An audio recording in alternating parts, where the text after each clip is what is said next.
So, marami ang nagtatanong na sa isang Facebook group about allergy therapy, yung experience daw.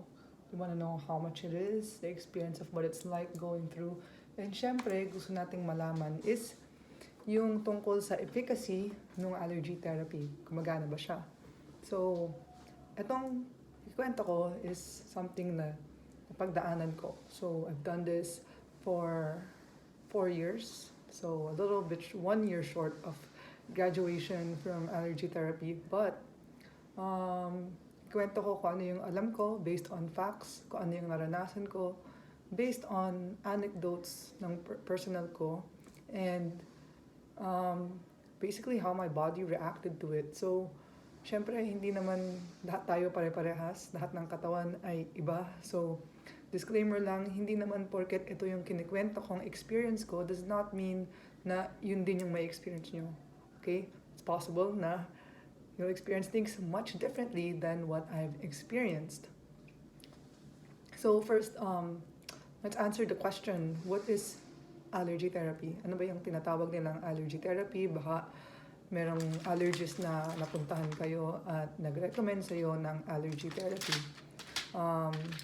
Allergy therapy is a kind of treatment. Well, it's not a cure for allergies, but it's a kind of, sabihin natin, treatment modality used to decrease or yung symptoms ng isang tao as a response to commonly what we call as aeroallergens. Although sa ibang bansa, they're also using immunotherapy na rin in the context of allergies sa food allergy. Pero ngayon sa Pilipinas, I think wala pa naman akong nakakarinig na nag-immunotherapy using food. But that's another topic, okay? Kasi yung sa food, kahit sa US, hindi rin ibang klaseng immunotherapy yung ginagawa nila. Not the same as aeroallergens. Sobrang iba. And even there in the US, it's still controversial. Not all allergists agree na dapat i-expose yung patient dun sa kina-allergy nilang pagkain. So, ang context ng pag-uusapan natin ngayon is related to aeroallergens or yung mga substances na nalalanghap natin that would cause the symptoms of allergy, whether it's respiratory or nasal or whatever, okay? So, yung allergy therapy or tinatawag na immunotherapy, kasi may immunotherapy for other illnesses. So, talking about in the context of allergies, ito usually na piniprescribe after mag-undergo ng patient ng tawag dito, allergy test. Okay, maraming klase ng allergy test, that's another topic, pero pag-usapan lang natin yung immunotherapy kasi masyadong mahaba tong video na to. So, yung immunotherapy, right now, commonly, dalawang klase yung pwedeng gawin ng allergist sa'yo. Number 1 is yung tinatawag na sublingual immunotherapy. And number 2, in no particular order, yung subcutaneous immunotherapy. So, sa subcutaneous, nag-inject ng solution or liquid solution that nakasuspend doon sa solution na yon yung allergen extract or a small amount of a purer form or a processed form ng allergen na may dosage yun, okay? So, pag sinabi nating allergen, it's the substance kung saan ka nag-allergy. Whether it's dust, cockroach, certain kind of grass, you name it. Or fire ants, or kind of pollen. So, yun. So, yun. Yung sa subcutaneous, ginagawa siya through, yun, under the skin, subcutaneous. Sub meaning under, cutaneous skin, under the skin, ni-inject siya. Tapos yung sublingual, under the tongue, nilalagay siya sa ilalim ng tongue. You have to put your tongue up and put it under. So, let's talk about it more, a little bit more in-depth. Yung sublingual, although yun, hindi ko siya nagawa ng matagal, na-try ko lang siya. That's something you do every day. Nalagay mo yung meron ako dito eh. Saan na ba sa table ko? Dito yun. Hindi ko lang makita. Ito. Ito yun. So, So, kasi ako, I'm allergic to dust mites severely. Pwede kong ilagay dyan yung picture for context. But yeah, so ito yung isang klase ng sublingual na immunotherapy. It's called Acarizax. Nabibili lang to sa allergist, of course. Tapos, ano siya, by Abbott. Ito yung company. But anyways, I'm not in any way endorsing any company or anything like that. I'm just sharing what I have used. So, yan, dermatophagoids terranissimus, and dermatophagoids farinae. So, dalawang klase ng species ng house dust mites yung narito. And the product is called Acarizax. Iba-iba yung pangalan ng product, I think, based on sa allergen na kailangan mo. And yeah, so may dosage din to. This one is 12 SQ-HDM. So, ito, pag binuksan mo, pakita ko lang sa inyo. We do this every day. And pag binuksan mo, so sealed na sealed siya. Hindi dapat mainitan tong box na to eh. Ganun siya ka-sealed. Kasi syempre meron nga tayong live organism. Or not really live, but there's a extract of a certain protein of the allergen inside this thing.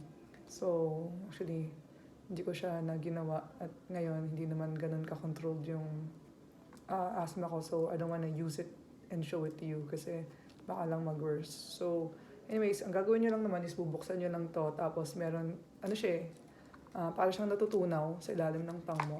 So, you can use it and put it under your tongue and it will dissolve. Pero ito, hindi to binibili on your own. You go to an allergist who will prescribe this to you. And, tawag dito. Usually, yung first dose ginagawa sa clinic ng allergist kasi kailangan daw malaman or ma-observe if you'll have any certain unpredictable reaction towards it para maagapan nilang ma-address if you're gonna have, let's say, anaphylaxis or any minor thing you want to know and for the safety then of the patient. So, yun. The first time I ever used this was during the pandemic kasi, ang usually ginagawa ko yung subcutaneous pero syempre nung pandemic, bawal pumunta sa clinic and all that, bawal lumabas. Anyways, nalala ko yung kay Kim Chu. But anyways, yun, so, kinontak ako nung secretary na mag-ganito. So, yeah, yung first ko nito, nag-swell up yung eye ko. And my tongue was itchy. But then, after like the third or fourth day, hindi naman na. So, I think there was this one allergist who told me na common yun na nare-report na side effect. Although, hindi naman siya forever. There will be a time na maybe in just a few days, your immune system will overcome those side effects. So, yeah.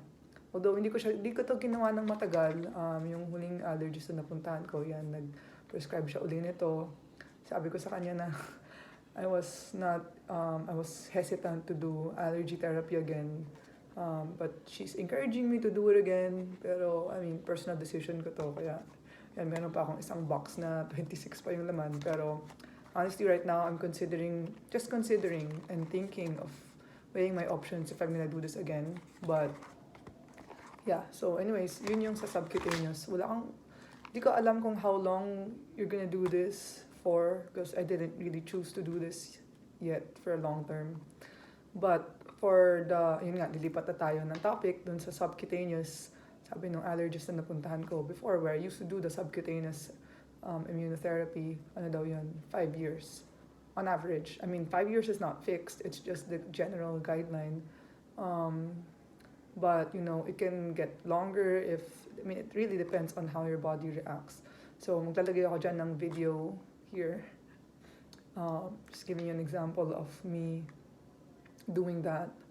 So, anyways, maraming from the allergists that I talked to before, there are, I think here in the Philippines, dalawang klaseng immunotherapy yung pwedeng i-administer sa'yo. One is the US-based immunotherapy, and then the one is the European one. So yung sa European one, yun yung ginawa ko. It's called ALXOID, Alxoid. Not sure if I pronounced that correctly. Maybe I can correct that and put that here at the notes. But anyways, you don't really need to know that because allergist naman yung mag-administer nun. So, the difference kasi nung sa US tsaka yung sa European one is for the US one, I think yung sila is every week ka pupunta sa allergist office para magpa-inject ng immunotherapy. Whereas for the European one, after the building up phase, kasi may tinatawag na building up phase and then the maintenance phase, every month na lang siya. And I think yung building up phase din ng European brand is much shorter. For mine, in my case, what I did was 1 month lang. Parang 1 month na every week ako pupunta doon kasi binibuild up nila yung dose. But I think if my memory serves me correctly, para siyang 0.1, 0.2, 0.2, then tsaka nag 0.5. Parang ganun.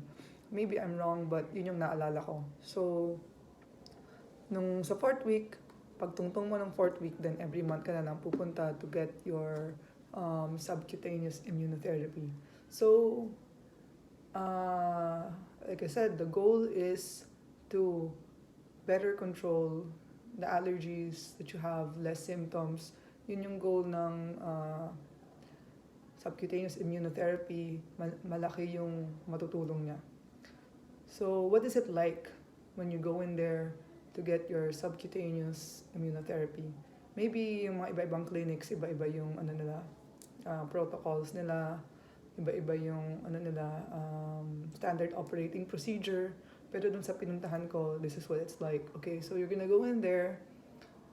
Syempre, sa allergist office mo, they must know your height and weight. Kailangan nila malaman yung height and weight mo. Kasi kung may asthma ka, doon sila magbabase ng target na peak flow meter. Yan, ito. Peak flow meter na tawag dito. Capacity mo or tong parameter kasi na to, ito yung kailangan na ma-monitor or at least gawin bago ka mag-immunotherapy para alam nila if your asthma is under control. Because apparently, pag hindi siya under control, hindi mo pwedeng gawin si immunotherapy kasi nag-i-introduce ka ng allergens, right? So when you introduce allergens, when your body itself is in overdrive or nagre-react siya ng OA, this one allergist who will say OA yung katawan. So parang ganun, OA yung katawan, then hindi ka syempre pwedeng mag-introduce ng more na ika-react niya. Mas lalo mo siyang ma-provoke. So, the moment you go in there, then height and weight, kung may bago sa height and weight mo, and then, actually, it's just based on the height, actually, yung sa peak flow. Then, you'll do the reading of the peak flow, you're gonna blow into this thing, and then, pag nalaman na, okay, hindi mo siya pwedeng gawin, or pwedeng gawin, pero i-decrease yung dose by some, I don't know, sila na magde-decide na, okay? Hindi na ako allergist, so medyo technical na yan.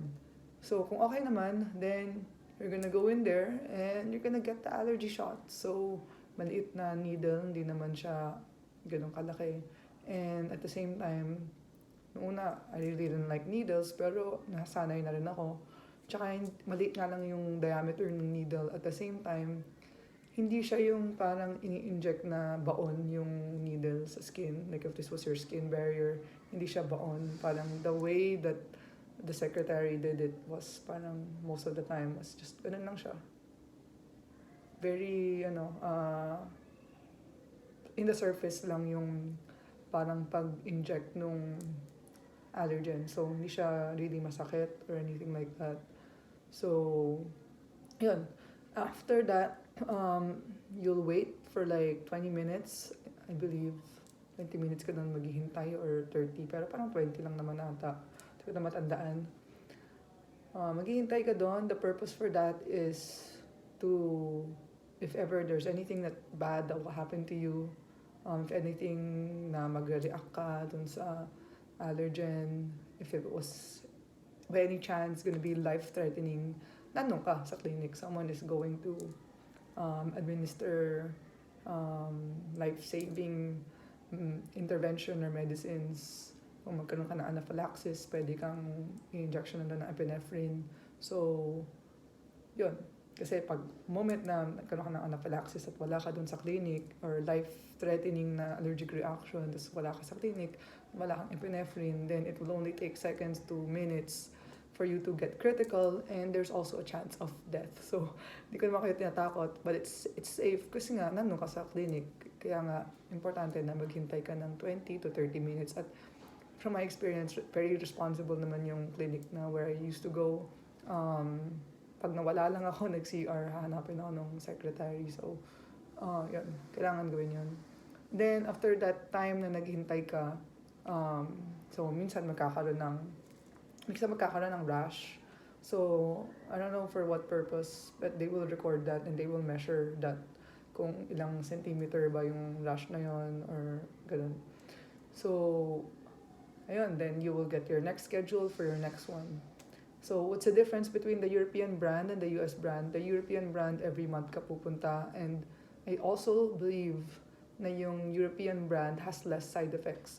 Sa US brand, parang may mga anecdotes na nangyayari nga na nagkakaroon ng anaphylaxis and they have to stop the treatment. They have some, they don't like the experience. So, syempre, hindi nila gagawin ulit.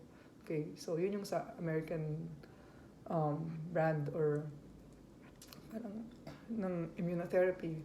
Or sa European, I guess generally it's better. Pricing-wise, I don't know what's the difference because hindi pa naman ako nagpapaquote ng US brand. Give you an idea of the price. I think it depends on the allergist that you go to. Syempre, pag sa mamahaling hospital ka nagpunta, malamang mas mahal yan. Pag sa mas murang hospital, hindi ganun kasikat, mas mura. So, I guess I don't want to give you a figure. Go ask your allergist na lang para let's keep things professional in this context of this video. So, yun. Tapos ano bang gusto nyong malaman? Was it effective? Okay, was it effective? That's a good question. The first year, I would say that I still had symptoms, syempre, paulit-ulit yung symptoms ko ng rhinitis, allergic asthma and all that. Paulit-ulit, pero humihina. Para siyang bagyo na malakas na humihina yung bagyo. You know what I mean? That's how I would say, that's how I would describe yung efficacy niya nung first year, okay? And then, humahaba yung interval between the next episode. So, yun. Then the second and the third year, it worked really well. I even forgot I had allergies. Tinapon ko na yung mga inhalers ko, tinapon ko na yung mga natitirang gamit na related for allergies. Like, pati yung mga reseta ko, yung mga dati kinikip ko yan eh. Para pag, let's say I get sick, tapos hindi ako makapunta sa doktor. I mean, it's just my practice, okay? Doesn't mean you're gonna do this, okay? But dati kinikip ko yan for the purpose na meron akong idea kung anong gagawin ko sa sarili ko. Pero, like I said, do not self-medicate. So, I mean, as much as possible, don't. So, yun. Tawag dito. Tinapon ko na yung mga yun kasi that's how much it got like really absent yung mga symptoms ko for the second and third year. So like I said, okay, I first did this, if I'm not mistaken, October ng 2018. So, yun. Tapos, 2019, okay, 2020. Siguro 2019, 2020, pag binalikan ko, meron pala akong mga times na nagpunta rin sa pulmonologist here where I most of the time am here in Cavite kasi nagkaroon din ng symptoms but hindi na siya ganun kalala, okay? Kung dati magkakaroon ako ng really bad sinusitis that will turn into a lot of post-nasal drip tapos magiging pneumonia. Nagkaroon ako before ng pneumonia for having so much fluid in my lungs. And before, nagkaroon din ako ng, like asthma, like wheezing. That's how bad it got. Like, the lung function is really down and all that. Na lang siya, naging bronchitis na lang siya, or naging na lang siya, konting cough, konting phlegm. Pag pinahinggan ng pulmo, parang konti lang yung naririnig nila. So, it got better. It got better nung 2019. Tapos nung 2020, mas less na, parang rhinitis na lang. And then, hindi na ganun ka tawag dito, ka-frequent. And then, later on, eventually, I almost forgot. Like I said, I forgot na meron pala akong allergy. Tinapon ko na yung mga stuff, most of the stuff that's related to it, even the reseta. Kasi sabi ko, yes, akong allergy, I'll forget about this, right? Nakalimutan ko na yun. But nung 2022, nung February, nagkaroon ulit ako ng allergy symptoms. Doon siya nagsimula ulit. I had rhinitis. So, syempre sipon-sipon lang. So, ginamot ko ng sarili ko. So, siguro dapat maganda, hindi ko ginawa yun. Maganda siguro nung time na yun is kinuha ko na yung attention nung allergist. So, pero yun ang ginawa ko eh. Ginamot ko yung sarili ko ng, what do you call this? Vitamins and antihistamine. Pero yung mali ko is, hindi ko naman tinuloy-tuloy yung antihistamine. Parang pag symptomatic, tapos pag hindi na symptomatic, I'll not do it. Pero kasi ang maintenance kasi usually ng pulmo or allergist, parang they'll at least give it to you for a month, yung Zycast. Pero ako hindi ko kasi, I'll get better, then I'll stop, then I'll do it again. Mali. Yung bioavailability nung antihistamine sa katawan mo, hindi siya mag-build up. So, paulit-ulit, nagpapaulit para na namang bagyo na nagkukuha ng lakas para lumakas yung yung bagyo niya. It didn't really stop its tracks. So, patuloy-tuloy, and then karoon na ng maraming posting sa drip by March and April. Parang marami ng posting sa drip, sobrang dami, sinusitis na siya, sobra sakit. Tapos, daming, like I said, daming mucus. Daming mga mucus production, and nagiging posting sa drip na dito. So, yun, nagsimula na akong nagpa-consult ako nun sa pulmonologist. And then, nagkaroon ulit ako ng sinusitis by the time na May na to. Sobrang sakit ng ako ulit. But this time, after na-treat yung sinus infection with antibiotics, after a week, ang nangyari naman, or after a few days lang ata, parang sobrang dami ng mucus dito na halos sinusuka ko na yung mucus ko. It was that bad. And then, what happened was, na-treat yun, I believe, but after 2 weeks to 3 weeks lang, parang paulit-ulit siya kasi hindi siya talaga na-control. And siguro kasi marami rin talaga akong environmental na, tawag dito, exposure dun sa dust mites nung time na yun, na hindi ako aware, and I didn't get rid of that exposure. Kaya paulit-ulit lang talaga yung cycle. So, ang nangyari noon is, it got really bad. My lung function was really low. Then, sobrang dami ng phlegma sa lungs. Yung tipong pagtitinginan ka na in public when may COVID pa rin, pero hindi na ganun ka-COVID. You know what I mean? People are not that scared anymore, the general public. Pero, pagtitinginan ka in public, even though nag-COVID test na ako, alam ko naman na negative ako, pero in public, sobrang dami sobrang frequent ng ubo, parang sakit na umubo, parang naka-hunch ka na ng ganun. And,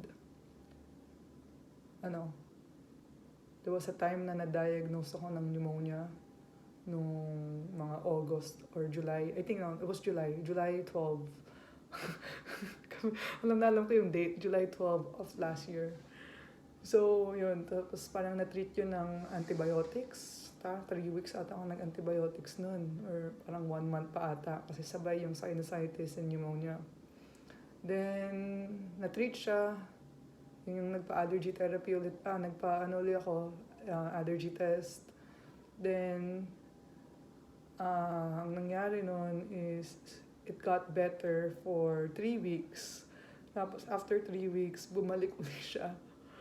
It got really bad again.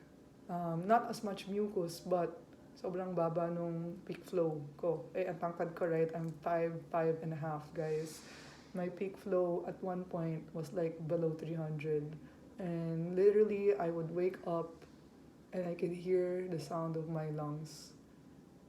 It was so loud sa umaga, sobrang loud. Like, you don't even have to go near my chest to hear it. Sobrang loud, and I can feel the fluid in my lungs, and I'm not exaggerating. Talagang hindi ako nag-exaggerate.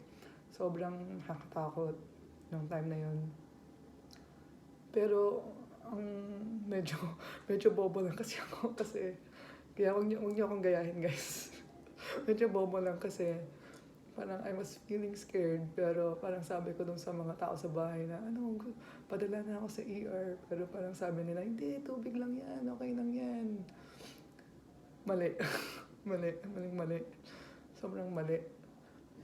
So, I was just like, ina-observe ko sarili ko. Sabi ko, if any moment this gets 1 inch worse, I will totally rush to the ER. But yeah, it got that bad. It got that bad that I could feel my lungs and my lungs vibrate. Like, alam mo yun, pag nag-blow ka ng balloon, tapos parang hindi enough yung air, mag-flail siya, I could feel my lung tissue flailing. That's how bad it was. And it was just one morning. It was like 3 or 4 mornings na ilang oras. Tapos, nung time na yun, nagpunta ako sa pulmonologist and she was very stressed, she said, sabi niya. Pero nung napunta ako sa pulmonologist, I think it was before pa nangyari yun eh. Pero nung before pa nangyari yung where I could feel my lungs vibrate, na-stress na siya. Sabi niya, so I'm so stressed. Grabe, guys. Yun talaga yun eh. Kaya, hindi ko sinasabi na sisiraan ko yung immunotherapy, okay? Ito ang personal opinion ko. Ito yung mali ko, at ito yung dapat na mindset na dapat mong kunin kung gusto mong mag-immunotherapy. Number 1, it helps to manage and control it. Syempre, hindi ako nag-immunotherapy from July. Kaya, June. Hindi, baka May siguro. May or June, nag-stop na ako nun eh. Kasi parang, feeling ko, why is it coming back? So parang, on my own decision, I stopped. So I had June, July, August, September ata yun eh, nung nangyari yung pinaka-worst na asthma attack. 4 months akong hindi nag-immunotherapy. So, pwede rin na, because hindi ako nag-immunotherapy ng 4 months, all of a sudden, tas na-overload pa yung immune system ko ng dust mites and all other things. Ikwento ko na lang yun sa ibang video kasi sobrang haba na nitong video na to. Siguro yun yung nag-contribute kung bakit siya naging really bad. Pero, pwede ko rin sabihin, because nag-immunotherapy naman ako nung January and February, nagsimula na rin yung rhinitis, right? So, I can say na the efficacy was decreasing during the time na nung February 2022, sorry. But from February 2022 to May, where my symptoms were getting worse and I was doing immunotherapy ng time na yon, it could also be from the fact na hindi ko siya napa-address ng maayos. So siguro if I taken the maintenance dose and I did of Zycast, siguro if I did nasal irrigation, siguro if I had a proper physical examination and had proper medicines for that, it wouldn't have gotten to that point, okay? So, yun. Pero, ako, ngayon, sabi ko nga pala, before I talk about that, ang mali ko is, I went into immunotherapy thinking that I would graduate from allergies, okay? Kasi, may anecdote, but not all anecdotes are definite for you. Hindi porket yung isang tao okay, hindi na bumalik yung allergies niya and all that after 5 years, hindi ibig sabihin na yun din yun na mangyayari sa'yo. Hindi ibig sabihin na ako after 4 years bumalik yung allergies ko, hindi rin ibig sabihin na yun yung mangyayari sa'yo, okay? Kasi like with me, bago ako mag-decide ng immunotherapy, nag-research ako heavily. And one of the researches that I've seen based on studies is 90% daw yung efficacy niya. Na it will significantly reduce symptoms. Na dapat hindi ka na maka-experience ng mga ganong kadala na asthma attack. And I'm sure na it's effective to that extent, kung ginagawa mo siya, kung may problema ka na properly na-address siya, and yung environment mo is nakakontrol mo to a good extent. Siguro those three things, mape-prevent mo yung really bad asthma attack, okay? So, yun. Siguro you should go in there, if you're gonna do immunotherapy, you should go in there with the mindset na yun yung gusto mong ma-expect to mitigate the worst possible scenario of your allergies. Pero not na totally na makukure siya, okay? But, studies show daw 90% ng mga tao, ganun daw yung nangyayari, greatly improved, which I'm sure, like I said, is possible with those three factors that I mentioned. Personal decision ko sa ngayon, pero pwede pa namang magbago yung decision ko, pero as of now, at this day na ito, ang personal decision ko is hindi ako mag-continue ng allergy therapy. Kasi, una, it's not that cheap. Ewan ko sa iba, pero it's not that cheap. And pangalawa, there are other ways naman for me to manage it without immunotherapy. Kung diligent ka dun sa mga management techniques, maintenance, and all that, your triggers, and control mo yung environment mo. And then, pangatlo, kaya I decided not to do it kasi,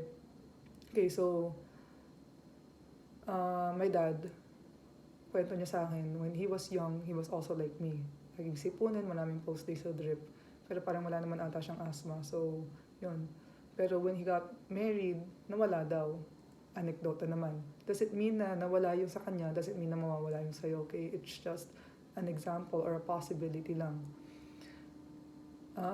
Whereas ako naman, I'm doing the immunotherapy, pero nagkaroon. So, ang naging conclusion ko lang dun is, kasi may allergist din sa YouTube na nag-explain. Sabi niya, it's possible that it will come back anytime. Because our immune system is unpredictable, right? So, yun. At the premise that yung immune system natin is unpredictable, pwede siyang mawala anytime, pwede siyang magkaroon anytime, nag-decide ako na it's beyond my control. Kung babalik yung allergy ko or it will totally spontaneously go away. So sabi ko, because it's out of my control, ang gagawin ko lang is the things that I'm willing to do that is within my control. And siguro, para sa akin, hindi na ako ganun ka-willing na pumunta ulit sa doctor's office every month and to spend like 2 hours or 1 to 2 hours there, including pa yung yung travel time mo and everything to do that. But siguro like lately, itong past couple of weeks, my asthma's coming back. So parang sumasagi uli sa isip ko na magpa-immunotherapy kaya uli ako para at least won't get that bad. Pero pag-iisipan ko pa, I still don't have a decision about it. So yeah, just go about it with a realistic expectation. Yeah, yun lang naman ang masasabi ko. So it's a personal decision. Marami rin akong mga nababasa online.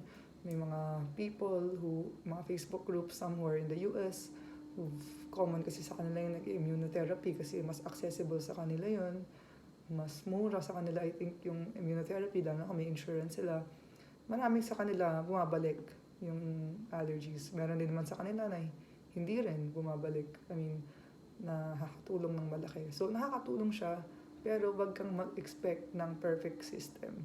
Because like I said, our immune system is not perfect to begin with. Kaya nga tayo may allergy and all that. So, don't expect the unrealistic hindi naman siya unrealistic. Like I said, nakakatulong nga sa iba.